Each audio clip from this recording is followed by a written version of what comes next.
Assalamualaikum warahmatullahi wabarakatuh.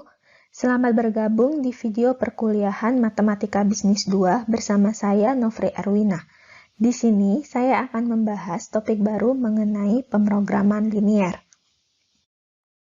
Pada topik pemrograman linier, kita akan membahas beberapa hal, antara lain masalah-masalah yang melibatkan pemrograman linier dan juga metode penyelesaiannya. Metode yang pertama adalah metode grafik. Di sini kita akan mengingat kembali bagaimana cara menyelesaikan sistem peta samaan linier. Kemudian dilanjutkan dengan metode corner yang merupakan salah satu metode untuk menyelesaikan program linier secara grafik. Selanjutnya, kita juga akan membahas metode simplex standar. Di sini kita akan mengaplikasikan metode simplex standar untuk menyelesaikan masalah memaksimumkan dan meminimumkan. Sebelum membahas mengenai metode, mari kita berkenalan dengan pemrograman linier dan cara mengkonstruksinya. Pemrograman linier merupakan bagian dari masalah optimisasi, yaitu mencari hasil terbaik yang memenuhi syarat-syarat yang diberikan. Pemrograman linier sendiri terdiri atas 3 komponen. Yang pertama adalah variabel keputusan, yaitu variabel yang ingin dicari nilainya.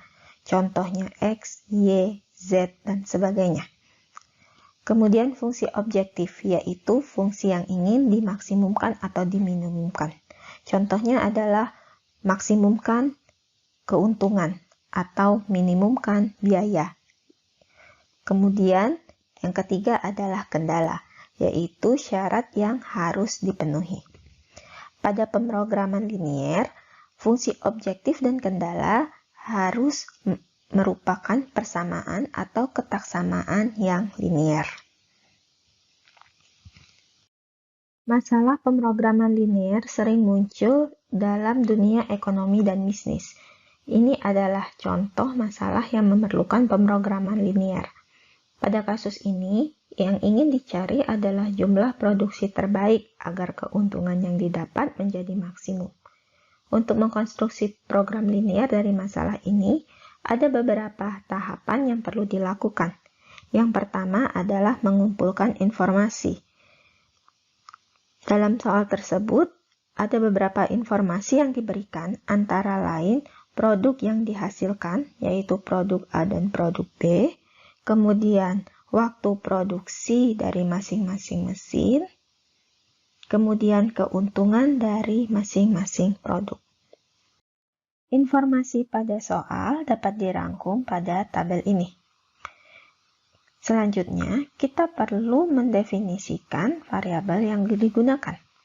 Di sini kita menggunakan variabel X dan Y yang didefinisikan sebagai berikut. Kemudian, terjemahkan tabel yang kita peroleh ini ke dalam ekspresi matematika. Yang pertama adalah total waktu produksi mesin 1, yaitu 2 kali banyaknya produk A ditambah 3 kali banyaknya produk B yang totalnya tidak boleh lebih dari 12 jam. Di sini kita dapatkan ekspresi 2X ditambah 3Y kurang dari sama dengan 12. Kemudian, total waktu produksi mesin 2 dengan cara yang sama, kita dapatkan ekspresi 2X ditambah Y kurang dari sama dengan 8. Kemudian, total keuntungan dari kedua produk dinotasikan dengan P. Ini adalah 30X ditambah 20Y.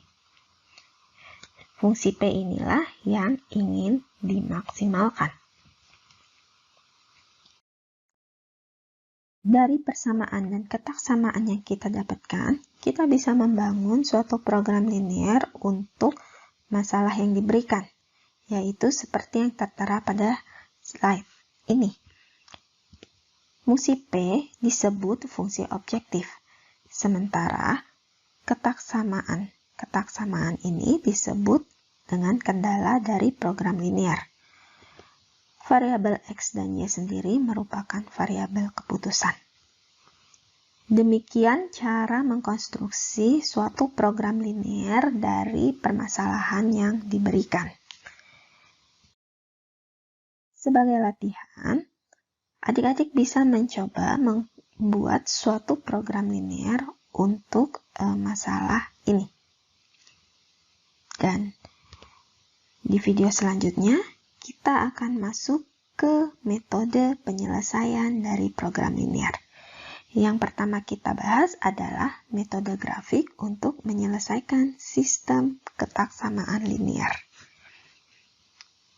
Sampai bertemu di video selanjutnya. Selamat belajar.